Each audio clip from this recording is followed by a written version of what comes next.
Hi, congratulations on your new DSLR camera. When you press the camera menu button, you will come across numerous options.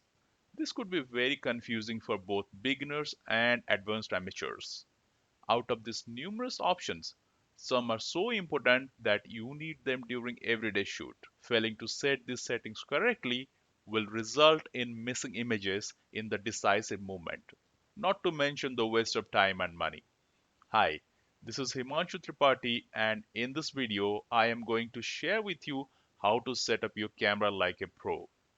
I'm going to explain the most important camera settings, various menu options, and why you should choose one over another, which the camera user manuals don't do.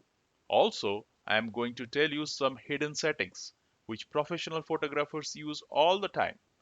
I'm using a Nikon D5600 camera to explain the settings. But the same concept works for any camera brand. You might want to take a look into your camera manual. So without any further delay, let's get started. During my workshops on many occasions, I have seen participants arrive in the field with card full of images from a previous day shoot. Neither they have taken a backup nor do they have a spare card. So before you venture out for photography, make sure your images are backed up and your card is formatted. Take a few test shots and make sure your SD card is okay and keep a spare card in your pocket. A lot of people prefer to delete the images than formatting the card. Deleting images can result in bad sectors and it can ruin your shoot. So always format the storage cards. Before we begin configuration, let's take a look at the three most important buttons on the camera. They are the menu button, the I button, and the multi-selector button. Press the menu button and then on the multi-selector switches, use the arrow keys to scroll up, down, left, or right.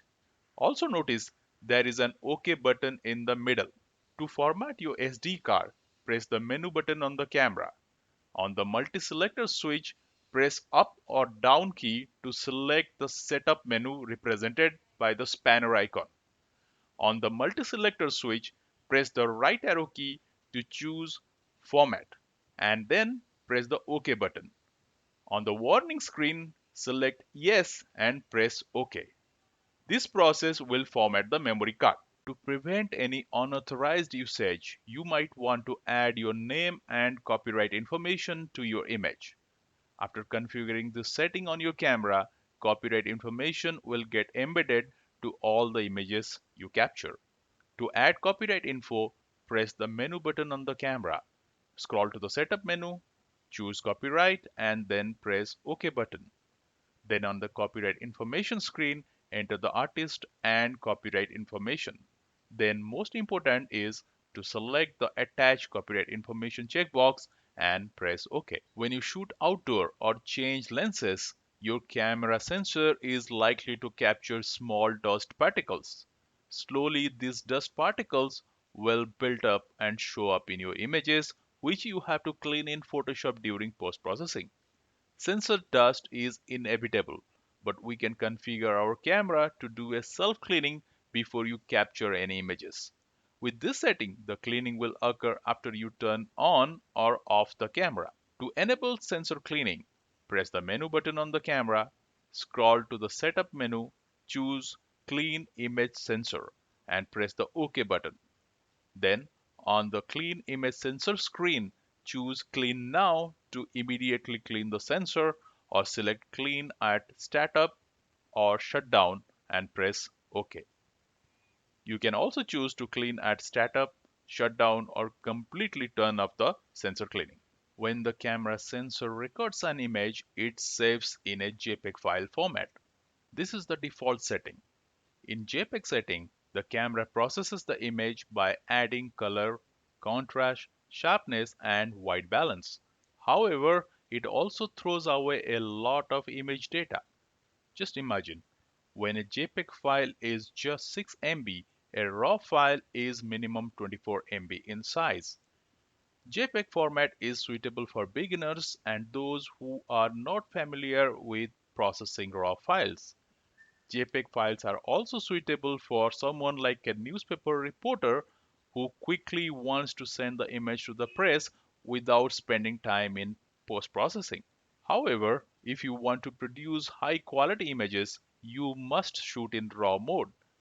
In RAW mode, the camera assumes that the photographer is responsible for post processing the image and it neither processes the image nor throws away any data. Since RAW files retain a huge amount of data, the image files are big and you need large, high speed SD cards. Since nowadays storage is very cheap, I recommend a card with minimum 32 GB capacity and 95 MB per second write speed. Another major advantage of shooting in RAW is while post processing, you can edit and save the file, come back after several years, and revert back to defaults, which is not possible with JPEG files. Once you edit and save a JPEG file, you will not be able to revert the edits. So, if you are editing a JPEG file, make sure you have a backup copy. You need to remember that you cannot upload a RAW file directly to the web pages. For that, you need to edit the RAW file, save it as a JPEG file, and then upload that JPEG file to the internet. I use the best of both. I have configured my camera to save in both RAW and JPEG. In this mode, the camera captures a RAW and JPEG file. This helps me to quickly review JPEGs and then decide which RAW file I need to edit. To set image quality, press the menu button on the camera. Scroll to the shooting menu represented by a camera icon. Choose image quality and then press the OK button. Then on the image quality screen, choose NEF RAW plus JPEG Fine and press OK. Notice that you also have the option to choose only RAW or just JPEG files. In the image size option, you should choose the large option so that the camera captures the maximum pixels. This way, if you need to crop the image, you can do so without causing much pixelation. Also, having enough pixels helps to get the highest quality prints. The drawback in this setting is large image size will create a big file which will take more space on the memory card. But these days, memory cards are very cheap and you can have a couple of them in your camera bag. To set image size, press the menu button on the camera, scroll to the shooting menu, choose image size, and press the OK button. Then on the image size screen, choose large and press OK. The picture control profiles are presets or predefined recipe of color, contrast, and sharpness for a particular shooting situation. For example, if you are shooting landscape, you can choose the landscape picture control profile to match the situation.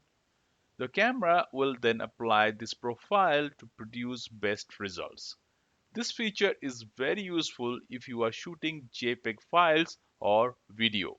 Remember, a video is nothing but many JPEG files stitched together. But if you are shooting in RAW mode, you can always change picture profiles during post processing. The standard picture control is a good starting point. Keeps balanced result in most of the cases. If you intend to post process your images later, then neutral is a good option. It produces an image with reduced color, contrast, and sharpness. In vivid mode, there is a risk of getting oversaturated images, so use it with caution. The monochrome option will produce black and white images. Please note that if you are shooting JPEG, then this setting gets permanently applied and there is no going back to color. However, if you are shooting RAW, then you convert to black and white during post processing. If you are shooting people, then choose portrait mode. This mode will reduce the saturation, sharpness, and contrast to produce natural looking skin tones and textures. The landscape profile will give more emphasis on green and blues. This profile will produce sharp images with vibrant colors. Choose flat if you want to extensively post process the images. To set picture control, press the menu button on the camera, scroll to the shooting menu, choose Set Picture Control and press the OK button.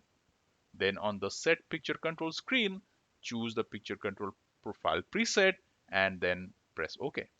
The color space decides the range of colors that can be displayed. The camera presents us with two color space options, sRGB and Adobe RGB. Adobe RGB is a bigger color space than sRGB, which means it can display more colors. Having said that, the web browsers don't display colors correctly if images are tagged with Adobe RGB color space. If you are shooting in RAW mode, then color space doesn't matter, as profile conversion can be done during post-processing. For best results, capture raw images, process in Adobe RGB color space, and convert to sRGB color space before uploading to the web. However, if your goal is to just share images online, then choose image quality JPEG and sRGB color space. To set color space, press the menu button on the camera, scroll to the shooting menu, choose color space, and press OK. Then on the color space screen, choose Adobe RGB or sRGB and then press OK. The release mode option decides when you fully press the shutter release button whether the camera will capture a single or multiple frames. In many situations, you might also want to delay the shutter release so that after you press the shutter release button, after a predefined interval, the camera will capture the image. For various situations, the camera presents us with different modes. For example, while shooting high-speed action scenes like sports or wildlife, you want to capture that decisive moment in a split second. In other situations, like stationary subjects, you might want to shoot a single frame. To enable release mode, press the menu button on the camera, scroll to the shooting menu, choose release mode, and press the OK button. The single frame mode is the default mode. When you press the shutter release button, the camera will take only one image. However, keeping the shutter release button pressed will not take another image. To take another image, you need to release the shutter release button and press it again. Use this option when you are shooting still subject like portrait and landscapes. In continuous mode, when you press the shutter release button, the camera will continuously capture images as long as you keep the shutter release button pressed or until the internal buffer gets filled. My recommendation is to use the fastest memory card so that the data is quickly written to the card and the buffer is empty to capture more images. Choose continuous high when you are shooting fast moving subjects and want to freeze the subject in motion. For example, you want to freeze a bird in flight or moving vehicle. This is also a good option when shooting handheld. This will prevent blurry images caused by camera shake. The quiet shutter release option will suppress the camera mirror noise and the beep when the focus locks. You may use this option while shooting wildlife. The self-timer mode is useful when you want to take a landscape or self-portrait. When shooting landscape, generally photographers put their camera on tripod. However, when you press the shutter release button, it introduces some shake which can result in blurry images. In self-timer mode, after you press the shutter release, the camera will wait for a few seconds and then take the image. This will prevent blurry images. If you want to take a selfie or group picture with your family, but you also want to be part of that frame, then the self timer mode is very useful. Just put the camera in self timer mode, place the camera on a sturdy support like a tripod, and press the shutter release. You can then run and stand with your family, and after 10 seconds delay, the camera will fire. However, you can configure the delay and number of shots the camera will take after the shutter release is pressed. To configure self-timer delay, just go to the custom settings, select self-timer, press OK, select self-timer delay, and choose the suitable option and click OK. Now select number of shots and press OK. Here you can choose between 1 to 9 shots and press OK. So, next time when you choose self timer, based on your time delay settings, the camera will fire and capture one or multiple shots. My favorite is the continuous high mode. 100% of time I am in this mode unless I am shooting product or models in my studio and my camera is mounted on a tripod. The file naming option has nothing to do with the image quality but purely a personal choice. By default, if you are shooting JPEG, image file name will have a DSC prefix and underscore DSC followed the file number if you have set to Adobe RGB. I like to put my personal signature here, so I use the first three letters of my name.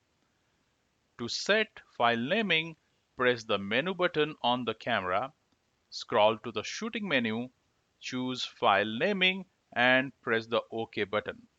Then on the file naming screen, choose file naming and press the right arrow key on the selector switch. Enter your custom letters and press OK. After capturing an image, you might want to look at the image on the LCD screen and take any corrective actions. For example, you are shooting a portrait, and after reviewing the image on the LCD screen, it seems like the background is not blurred enough. With the playback options enabled during image review, you can take a look at the important settings like the shutter, aperture, ISO, histogram, etc. and fine-tune the camera settings. To set playback options, press the menu button on the camera. Scroll to the playback menu, choose playback display options and press the OK button. Then on the playback display options screen, choose Overview and press the right arrow key on the multi-selector switch and press OK. While reviewing your image on the LCD screen, press the up arrow key on the multi-selector switch and information related to that image will be displayed on the LCD screen. By default, the shutter release button has two functions. Pressing the button halfway down will lock the focus, and full pressing will release the shutter and image will be captured. Back button focusing is separating these two functionalities and assigning the focus functionality to the AEAF lock button on the back of the camera. By doing so, you will use the thumb to focus and use index finger for capturing the image. In the default mode, every time you press the shutter release, the camera resets the focus. This way, there is a high chance of losing focus and getting blurry images. With back button focusing, once you lock the focus, it stays there until you refocus. This is a huge advantage and your chances of capturing sharp images increases dramatically. For example, if you know a bird's favorite perch, you can pre-focus on the perch and wait. When the bird lands, just press the shutter release to capture the image. When tracking moving subjects, you can keep the AEAF lock button pressed to continuously lock focus on your subject. The back button focus is also very useful for off-center composition. Simply use the center focus point to focus on the subject and then recompose to capture the image. To set the back button focusing, press the menu button on the camera. Scroll to the controls menu represented like a pencil icon. Choose Assign AEAFL button and press the OK button. Then on the Assign AEL button screen, choose AF on and press OK. Next time when you shoot, use the thumb to focus and the index finger for shutter release. Initially, you may find it awkward, but with practice, your sharp image percentage will definitely increase. There are various kind of light sources and every light has a color of its own. An electric bulb throws yellowish color light, while a tube light will throw bluish color light. A wax candle throws yellowish color light. This change in color of light happens in nature as well. During dawn or dusk, sun will cast a yellowish color light, while in the afternoon, sunlight is white in color. When you view a white object under these lighting conditions, it will look either yellowish or bluish. This is called color cast. Now, human eye and brain are smart enough to neutralize this color cast and see a white object as white. However, our DSLR camera are not that smart and needs a little help. With the white balance setting, we are basically telling the camera about the lighting condition in which our subject is, and then the camera can change the color temperature to neutralize any color cast. And then it can render a white object as white. By default, the camera is set to auto white balance, which does a good job most of the time, like in a mixed lighting situation, but doesn't produce great results in every situation. Also, in auto white balance, the setting seems to change between shots. Imagine a situation where you are shooting a landscape image and you want to capture the golden yellow color cast of the morning sun, but auto white balance will neutralize it. Therefore, camera manufacturers have provided many presets which are based on scene. This way, you can get consistent results every time, or you may change it for creative reasons. Let's look at some of the presets. Setting the white balance to incandescent mode will neutralize the yellow cast by adding some blue. Fluorescent is a cooler shade of light. Setting the white balance to fluorescent will warm up the image. In most of the situation, I use direct sunlight white balance and it produces good colors most of the time. The flash option is close to daylight but with a little addition of tint to match the flash colors. Use this option when using flash. In cloudy conditions, use the cloudy white balance option to warm up the image. This option adds a bit stronger warmth than the shade option. Shooting in shaded area will throw blue cast on your subject. The shade option will add some yellow to warm up the skin tones a bit. If you are shooting in JPEG mode, the white balance gets permanently applied and you cannot change it.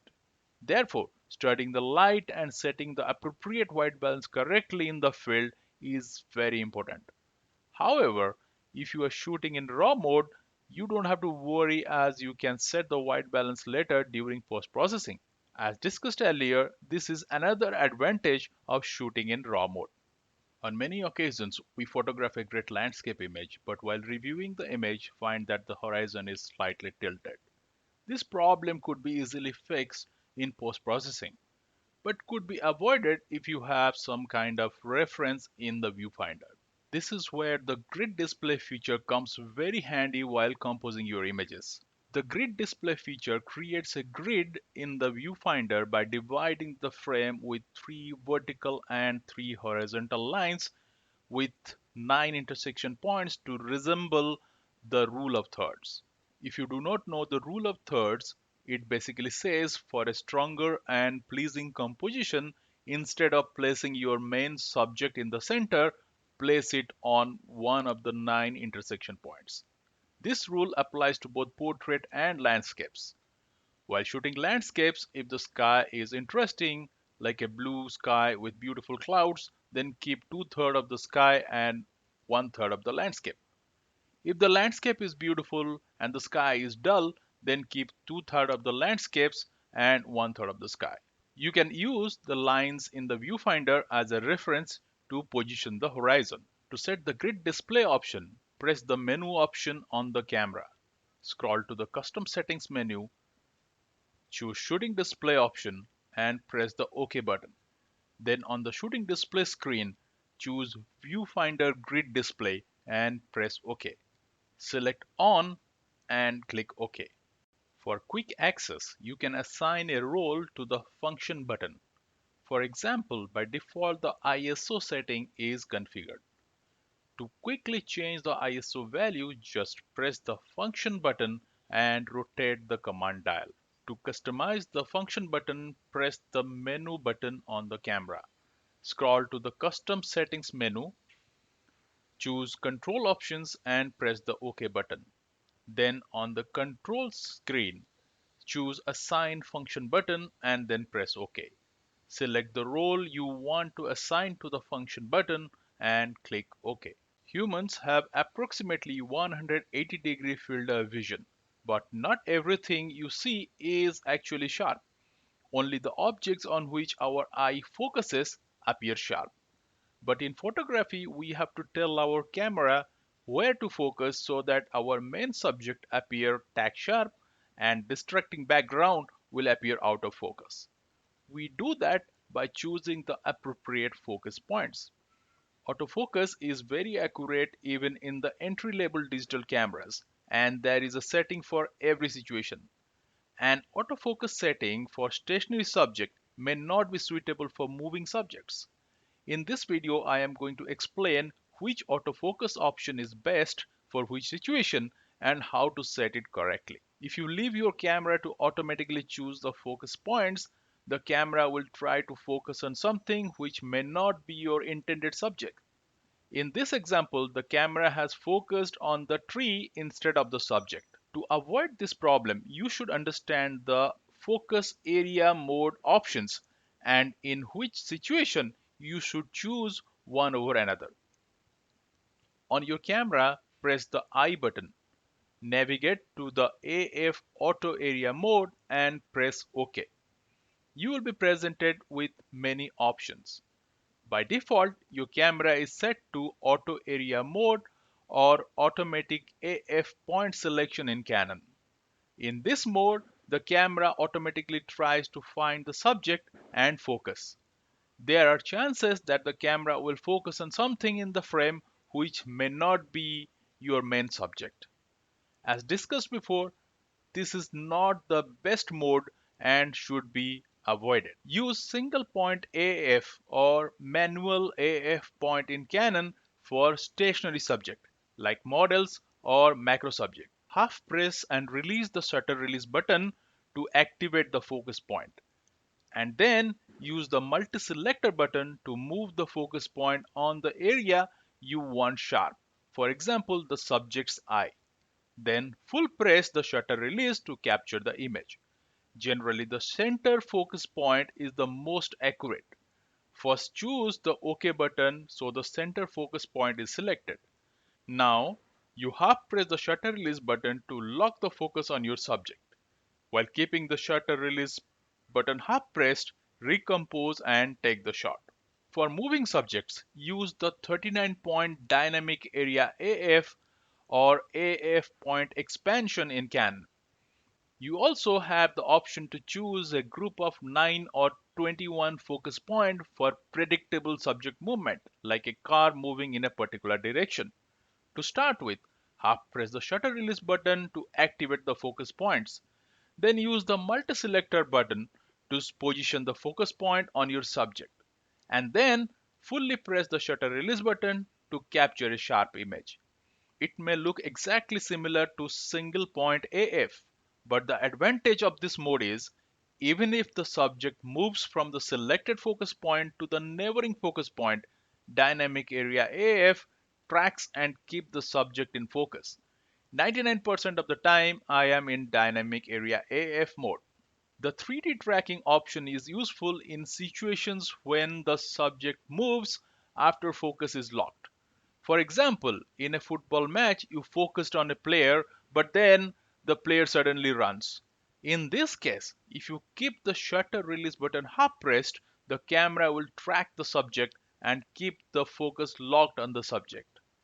In the viewfinder, you will literally see the focus points jumping from one point to another. This is a bit of fun, so try it out.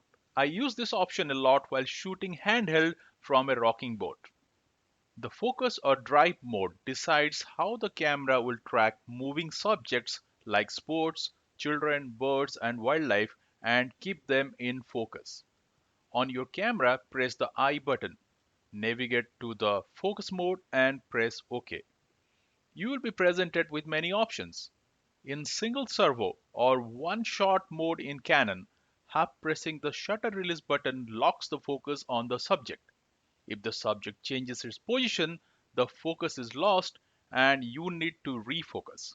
Therefore, this mode is best for stationary subjects. Continuous focus or AI servo mode in Canon is best suitable for moving subjects like sports, aviation, birds, and wildlife. In this mode, if you place your focus point on the subject and half press the shutter release button, the camera will continuously keep the moving subject in sharp focus. 99% of time I am in continuous servo mode. The auto servo or AI focus AF in Canon automatically chooses single servo when the subject is stationary and switches to continuous servo when the subject is in motion. However, in my experience, this option doesn't work appropriately, so I don't use it. In certain situations, like very low light or no contrast, the camera will stop autofocusing and the lens will start moving back and forth to lock focus without any success. This is called hunting. Also, autofocus will not work if the camera is very close to the subject. In these situations, the manual focus comes to the rescue. On the lens, just flip the focus switch to manual and gently rotate the focus ring till you see the subject appear sharp in the viewfinder. Manual focus switch is absent on some lens models. In that case, configure manual focus from the menu. Exposure is the act of allowing the correct amount of light to fall on the camera sensor. To produce a well-exposed image, the camera sensor is calibrated to absorb a predefined amount of light. When the sensor receives less than required amount of light, then the image produced is called an underexposed image. And when it receives more than required amount of light, then we call it an overexposed image. When the sensor receives the correct amount of light, it is called a balanced exposure. There are three mechanisms to control the amount of light falling on the sensor: the shutter, the aperture, and the ISO. Apart from exposure, these three mechanisms have huge impact on creativity. Let's first discuss the shutter speed. The shutter is an electromechanical device which sits in front of the sensor and prevents light from reaching the sensor. The shutter is made up of two curtains, which are named as front and rear curtain. When you press the shutter release button, the front curtain opens to allow light to fall on the sensor, and the rear curtain cuts the light. The time between the first curtain opening and the second curtain closing is called exposure time. This controls the duration the sensor is exposed to light. Shutter speed is expressed in seconds or fractional seconds. A larger denominator value means higher shutter speed. The shutter speed is changed for two reasons. First, to control the amount of light falling on the sensor. Higher shutter speed means shorter exposure time and less amount of light falls on the sensor. Slower shutter speed means greater exposure time and more light will reach the sensor. Second reason why you control the shutter speed is for creative purpose. By altering shutter speed, we convey motion. With a higher shutter speed, we freeze subject in action, and with slow shutter speed, we blur motion. So, when we are shooting sports or birds in flight, we will choose a higher shutter speed to freeze the subject. But if you are shooting a waterfall and want to achieve the silky smooth water, we will choose a slow shutter speed. Aperture is the variable diaphragm in the lens that allows light to fall on the sensor. While shutter speed controls the duration of time the sensor is exposed to light, aperture controls the amount of light falling on the sensor. The aperture size is expressed by f numbers like f2.8, f4, f8, f11, and so on. Now, you would change the aperture for two reasons. First, to control the amount of light falling on the sensor. Smaller f number means bigger aperture opening and more light will reach the sensor. Bigger f number means smaller aperture and less amount of light falls on the sensor. Second reason why you control the aperture is for creative purpose. Aperture controls the depth of field, which simply means how much of the background is blurred. With a smaller f number or bigger aperture, background will be more blurred. With a bigger f number or smaller aperture, the background will be more in focus. So, when you are shooting a portrait, you will choose a smaller f number which will throw the background out of focus to bring more emphasis on the subject. But if we are shooting a group picture, we will choose a bigger f number so that everybody in the frame are in sharp focus. ISO is the measurement of sensitivity of the image sensor to light. Like aperture and shutter speed, ISO is represented by numbers and each number is a stop. With each stop, you can either decrease or increase the sensitivity. In low light situation like dusk or dawn, high ISO value enables you to shoot with high shutter speed. However, high ISO introduces some grains which is also known as noise. In my opinion, a high ISO image is still better than a blur image. You can fix the grains in post processing, but a blurry image cannot be fixed. When the light is good, you can drop the ISO to minimum to keep the noise level low. Depending on your skill level, the camera manufacturers have provided various modes on the DSLR. Some are fully automatic while others are semi-automatic. Once you are familiar with the controls, you can then explore the manual mode. In this video, I will discuss various exposure modes and when you should choose one over another. To set the camera to auto mode, rotate the mode dial till the green icon aligns with the white marker. Auto mode is a very good starting point for absolute beginners who have bought a new camera and want to get familiar with the settings. In this mode, the camera is in full control. It will analyze the scene and adjust the key settings to produce a good image while the photographer can concentrate on framing the subject. However, it has its limitations, and very soon you will realize it doesn't allow you to modify any settings for creative controls. For example, if you are photographing in a zoo, flashes are not allowed. However, in auto mode, if the camera senses that the scene is poorly lit, it will pop up the flash to add some light, which can create an unpleasant situation. Therefore, the camera manufacturers have added some scene specific modes. All the photographer has to do is understand the shooting situation and select a scene mode. The camera will adjust the exposure, color, contrast, and sharpness settings to produce a good image. Let's discuss a few of these settings.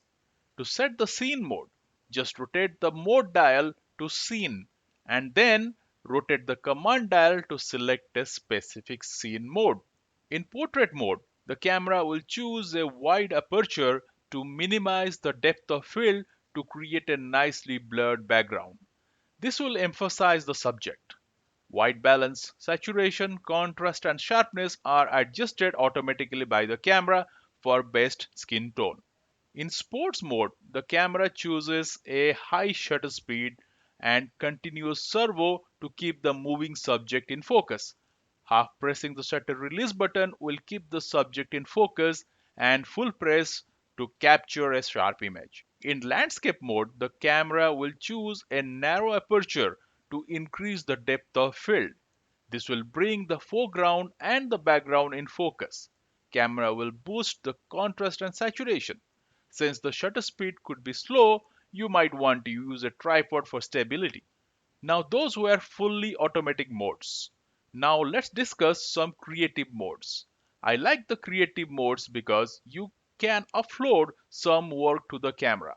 Like if you control the shutter, the camera will control the aperture for proper exposure. Let's discuss these modes in detail. In auto mode, everything is automatic, but in program mode, only the exposure is automatic and rest all settings can be set by the photographer. In program mode, when the command dial is rotated, the aperture changes and the camera will change the shutter speed for optimal exposure. Rotating the command dial to the right will blur the background and freeze action. Rotating the command dial to the left will increase depth of field and blur motion. In program mode, the camera will not set the ISO or pop the flash automatically. In shutter priority or TV mode in Canon, the photographer is in control of the shutter speed and camera changes the aperture to give a proper exposure. All other settings like ISO and focusing is controlled by the photographer. Assuming the ISO value is fixed, if you want to blur motion, you will choose slow shutter speed and the camera will narrow down the aperture to give you a proper exposure. Increase the shutter speed if you want to freeze action and the camera will choose a wide aperture to give a proper exposure. At any given point of time, if you want to keep the shutter speed steady and increase or decrease the light, use the plus minus or exposure compensation button on top of the camera. Press the plus minus button and rotate the command dial left or right to increase or decrease the exposure. 99% of the time, I am in aperture priority mode. In aperture priority or AV mode in Canon, the photographer is in control of the aperture and camera changes the shutter speed to give a proper exposure. All other settings like the ISO and focusing is controlled by the photographer. Assuming the ISO value is fixed, if you want to shoot a portrait with blur background, choose a big aperture or a small f number like f4. The camera will increase the shutter speed to give you a proper exposure. If you want to shoot landscape, choose a bigger f number like f11. This will increase the depth of field and more of the scene will appear in focus. The camera will choose a slow shutter speed to give you a proper exposure. Since the shutter speed will be slow, you would like to use a sturdy support like a tripod. At any point of time, if you want to keep the aperture value steady and increase or decrease the light, use the plus minus or exposure compensation button on top of the camera. Press the plus minus button and rotate the command dial left or right to increase or decrease the exposure. In manual mode, you control the shutter, aperture, and ISO for a proper exposure. Camera will not do any adjustment for you. I use manual mode when I shoot in my studio or anytime I don't want my settings to change with the changing lighting conditions. If you are learning photography, then working in manual mode is recommended. Most DSLR cameras have three metering modes: matrix, centerway, and spot metering. Based on the make and model, they are named differently. For example, equivalent of matrix metering is called evaluative metering in Canon. But essentially, they do the same job. Basically, by setting the metering mode, you are telling the camera which part of the frame you want properly exposed. On your camera, press the I button, navigate to the metering mode, and press OK. You will be presented with many options. Let's understand each metering mode and which one to use in which situation. The spot metering takes a reading from a very small portion of the frame, usually the place where you place the focus point. Use spot metering when you encounter a very light or very dark background or while shooting tiny objects like jewelry or macro subjects. The center weight metering takes reading from a portion bigger than spot metering, generally around 60 to 70% of the frame. Use center weight metering when shooting portraits.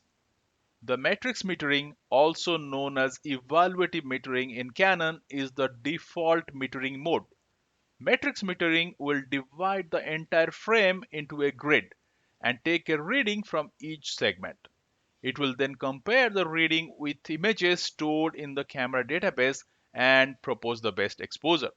Like I said, matrix metering is the default metering mode and works for most of the scenario. Almost always I use matrix metering mode. So that was about how to configure your camera and shoot images.